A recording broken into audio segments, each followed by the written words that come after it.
Happy Friday, Moz fans. Today I want to talk about a hot topic in the industry lately, which a lot of people are calling the great decoupling. So this is the decoupling of clicks and impressions. So a lot of sites, maybe yours as well, a lot of sites have charts in their Google Search Console right now that look a bit like this. So you've got clicks, which sometime around May or April this year, took a bit of a dive. And then you've got impressions, which in the same period have gone up. And this is a sort of, these metrics for most sites historically have been linked. So historically, it's been the case that when you get more impressions, you're appearing in more searches, you're ranking higher, that means you get more clicks. That's how it's worked. And what's happened is for a lot of sites, that seems to have broken. So they're suddenly getting more impressions and they're getting fewer clicks. And this is particularly true for sites which exist at the top of funnel, informational content, this kind of thing. Now, a big part of how and why this is happening is to do with AI overviews. So this chart at the bottom, this is from a stat blog post I put out recently. That'll be linked hopefully below. And this shows the prevalence of AI overviews in a bunch of markets. And in red, I've got December 2024. And in blue, I've got May 2025. So you can see in the US, it's a 50% increase or thereabouts in prevalence. In the UK, it's more than doubled. And in the EU, and it's not all countries in EU, I think, that have these now, but it used to be that there were no AI overviews in EU countries at all. I've used Ireland for this chart just because I can use English language keywords to make it a bit of a fairer comparison. And obviously it's gone from 0 to 14%. So Ireland is already at a higher prevalence than the US was only in December. So all of this taken together means a huge increase in the number of search results that have AI overviews on them. And the thing with AI overviews is they do count towards your impressions in Search Console. So a lot of people are seeing their impressions go up, but they are not driving a lot of clicks.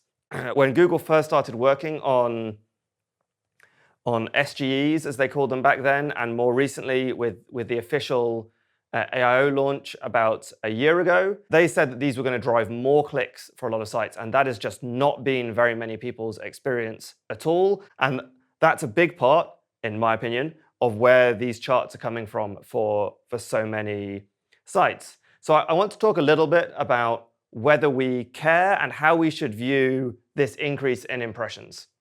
So caring about impressions. So I've actually been an advocate for a long time of impressions as a sort of underrated KPI for SEO. And there's a few reasons for that. One is that other channels do.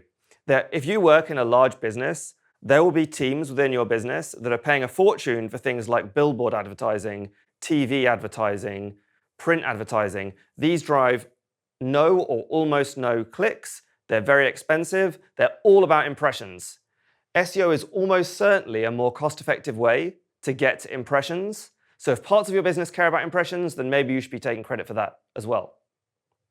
Secondly, impressions indirectly are good for rankings. Now, I'm not saying impressions are a ranking factor or something strict like this, but what I mean is that the more people have heard of you, the more likely they are to click on your results, the more likely you are to get traffic. And we know now for all these reasons that Google is using user signals to influence rankings. That's gone from being a conspiracy theory to hard fact in the last few years. And impressions is a way of improving some of those user signals. It's a way of people gaining familiarity and trust with your site and your brand.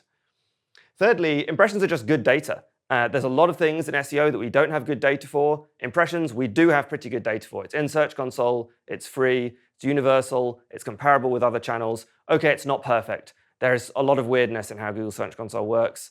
Okay, it's only showing you SEO.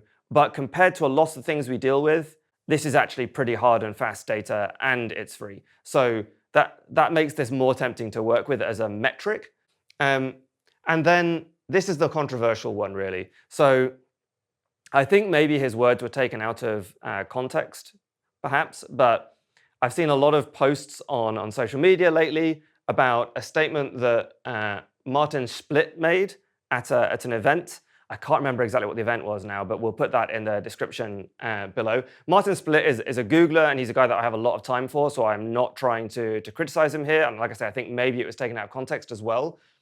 But the point that he was taken to say was that top of funnel doesn't have to be about clicks, that maybe top of funnel can just be an impression, then people will still make their way to a purchase in some other way. The trouble is, I think it doesn't quite work like that for a lot of sites. Sure, there are sites where that model is fair. There are sites where your top of funnel doesn't have to involve a click, and then people will make a purchase at the bottom of the funnel on your site, and that's fine. Or maybe even they'll make a purchase off your site, and that's fine. But for a lot of sites, that's not realistic. If you're a publisher and you monetize by display adverts or affiliate links on your site, this model doesn't work, right? You need that click at the top of funnel.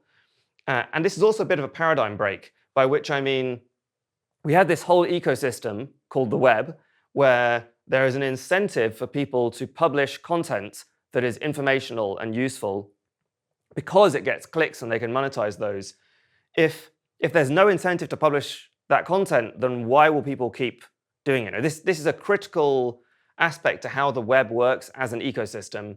If the only incentive is to write about people's products on other people's sites and then not get the click yourself, but the product benefits, this, how do publishers work as a business?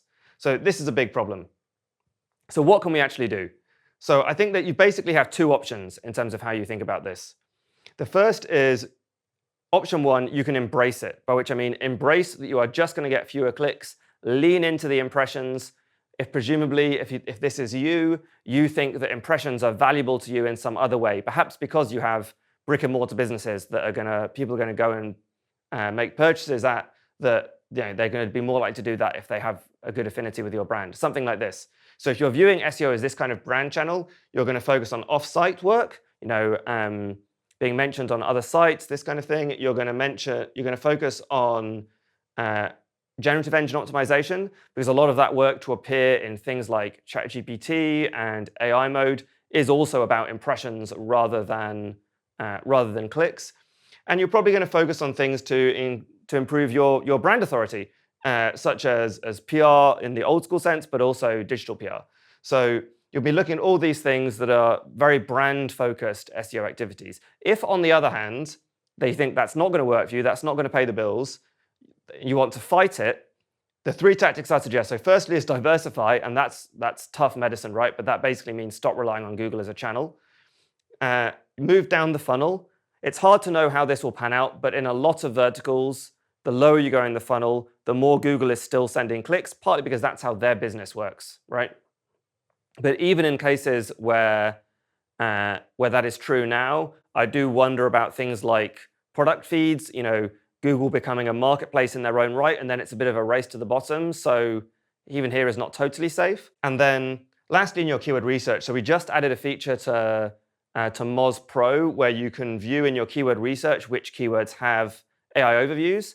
So that can help you to sort of find what the gaps in Google's armor might be and where you can still play the old game, as it were.